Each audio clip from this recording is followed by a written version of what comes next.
Halo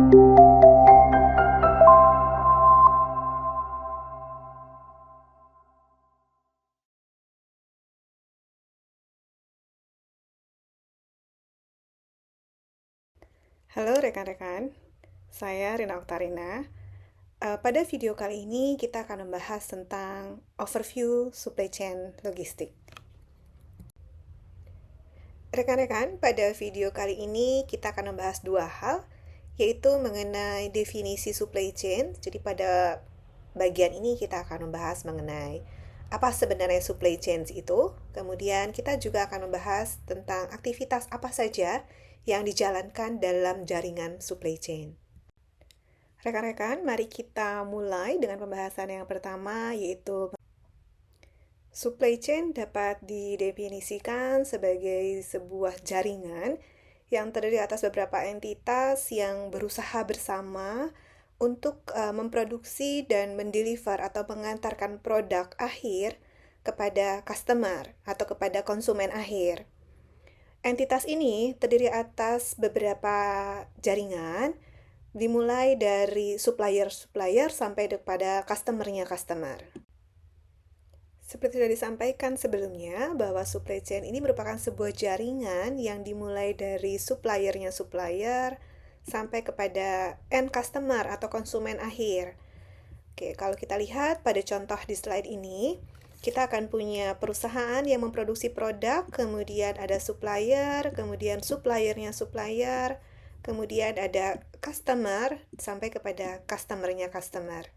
Oke, demikian sebuah jaringan yang kita namakan dengan supply chain. Pada slide berikutnya, kita akan membahas lebih detail contoh real dari sebuah rantai supply atau supply chain. Rekan-rekan, selanjutnya kita akan membahas mengenai aktivitas apa saja yang dijalankan dalam sebuah jaringan supply chain. Rekan-rekan, selanjutnya mari kita membahas mengenai aktivitas apa saja yang dijalankan dalam rangkaian atau jaringan supply chain. Aktivitas yang dilakukan dalam supply chain pada dasarnya terdiri atas aktivitas planning, source, make, deliver, dan return. Berikutnya, mari kita bahas satu persatu untuk setiap kegiatan ini lebih detail.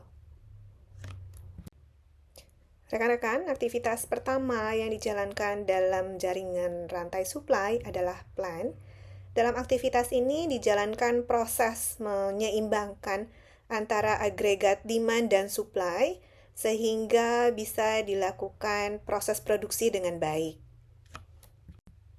Berikutnya adalah source, di mana source ini merupakan proses pengadaan raw material untuk mensupport proses produksi atau merupakan proses pengadaan atau pembelian bahan baku yang dibutuhkan untuk proses produksi.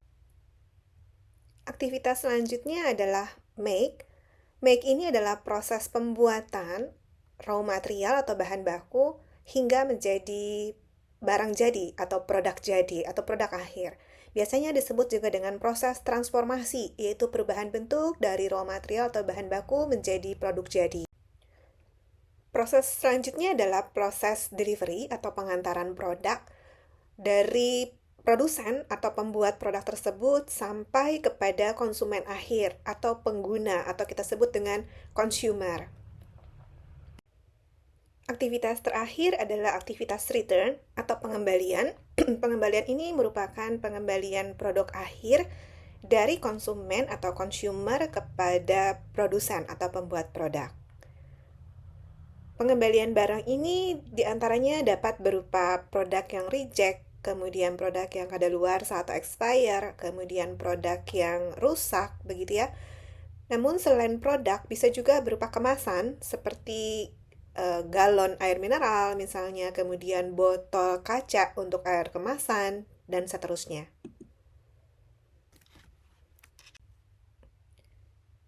Rekan-rekan, pada video sebelumnya kita telah mempelajari tentang contoh sebuah jaringan rantai supply.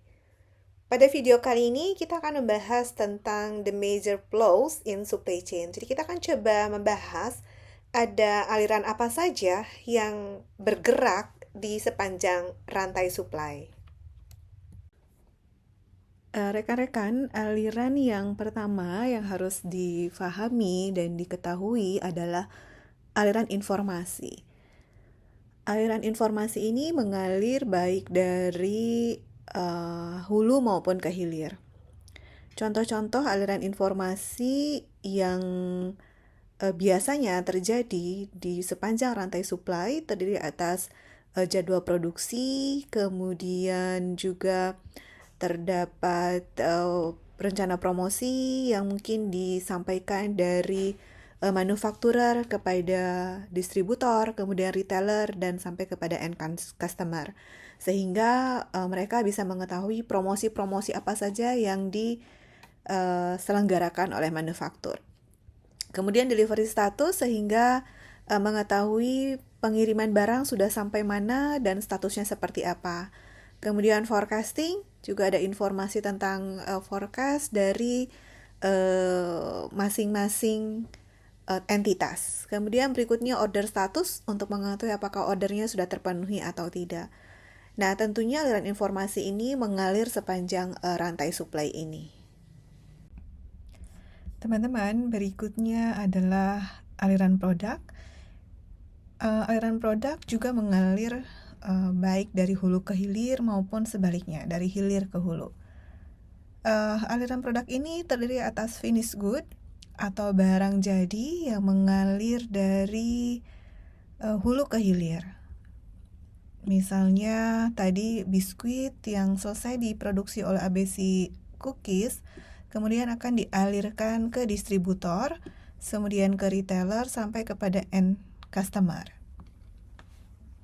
Kemudian selain finished good juga terdapat aliran material atau produk berupa komponen.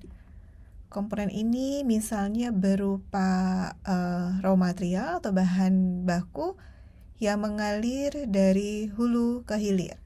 Tentunya alirannya mengalir dari supplier, baik itu supplier tier 2, supplier tier 1 sampai kepada manufakturer. Kayak misalnya dalam konteks ABC Cookies ini adalah aliran terigu yang mengalir dari supplier ke ABC Cookies. Kemudian ada specialized operation, misalnya adalah barang yang statusnya work in process, yang belum selesai gitu ya, barang setengah jadi, kemudian akan dikirimkan di satu divisi ke divisi lain atau dari satu workstation ke workstation lain.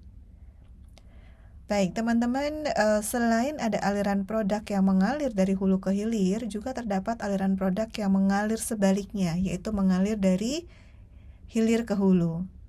Ini biasanya disebut dengan reverse supply chain, yaitu barang yang mengalir sebaliknya. Ini berupa apa? Bisa juga berupa defective product atau barang yang kadaluarsa, barang yang rusak misalnya, kemudian barang yang reject begitu ya, barang yang tidak sesuai dengan kualitas yang seharusnya diterima oleh customer, kemudian tidak diterima oleh customer sehingga dikembalikan kepada manufakturer. Selain defective product atau produk yang cacat, juga terdapat kemasan misalnya. Misalnya seperti contohnya kalau kita membeli minuman dalam botol kaca gitu ya. Botol kaca ini kemudian akan dikembalikan oleh kita end customer kepada retailer, kemudian dari retailer akan dikembalikan ke distributor, dan dari distributor akan dikembalikan kepada manufakturer, dan di manufakturer kemudian akan disterilkan atau dibersihkan dan dicek apakah layak dipakai lagi atau tidak botolnya. Jika sudah layak, disterilkan, dibersihkan, dicek bisa digunakan kembali, maka akan digunakan kembali untuk pengiriman atau pengemasan produk berikutnya. Rekan-rekan, aliran berikutnya yang mengalir sepanjang rantai supply itu adalah fund atau uang. Uang ini mengalir juga ada dua arah begitu ya teman-teman. Ada yang mengalir dari hulu ke hilir dan sebaliknya dari hilir ke hulu. Baik, yang pertama adalah payment atau pembayaran. Ini merupakan aliran uang yang mengalir dari hilir ke hulu. Misalnya di dalam konteks ABC Cookies ini, end customer membeli cookies, kemudian dia akan membayar kepada retailer. Kemudian retailer juga membeli cookiesnya dari lokal distributor, maka dia akan membayar ke lokal distributor. Lalu kemudian lokal distributor membeli kepada ABC Cookies dan dia akan melakukan pembayaran kepada ABC Cookies. Selain payment atau pembayaran atau uang yang dikeluarkan untuk membayar produk yang dibeli, berikutnya ada juga volume diskon. Volume diskon ini mengalir sebaliknya, mengalir dari arah hulu ke hilir. Misalnya, ABC Cookies menerapkan kebijakan jika membeli cookies lebih dari 2 palet misalnya, maka lokal distributor akan mendapatkan diskon 10%. Begitupun lokal distributor menerapkan kebijakan kepada retailer jika membeli misalnya lebih dari 5 box, 5 karton begitu, maka retailer akan mendapatkan diskon 10%. Begitupun retailer menerapkan diskon kepada end customer. Jika membeli misalnya lebih dari 10 kemasan, maka akan mendapatkan diskon 15%. Sehingga dengan demikian diskon mengalir dari hulu ke hilir. Oke, kemudian ada tax, surcharge, dan rebates setara lainnya yang mengalirkan aliran uang baik dari hulu ke hilir maupun dari hilir ke hulu. Rekan-rekan, berikutnya kita akan membahas mengenai strategi yang dapat diterapkan dalam supply chain. Strategi yang dapat diterapkan dari manufaktur ke arah hulu itu adalah efisiensi. Efisiensi ini bisa berupa misalnya pemilihan vendor yang harganya lebih murah, menawarkan bahan baku, kemudian memilih vendor yang lokasinya lebih dekat, sehingga ongkos pengirimannya lebih murah. Namun sebaliknya, dari arah manufaktur ke hilir, kita tidak bisa menerapkan efisiensi. Namun yang bisa kita terapkan adalah responsiveness. Kunci keberhasilan mengelola supply chain dari manufaktur sampai kepada end customer adalah responsiveness.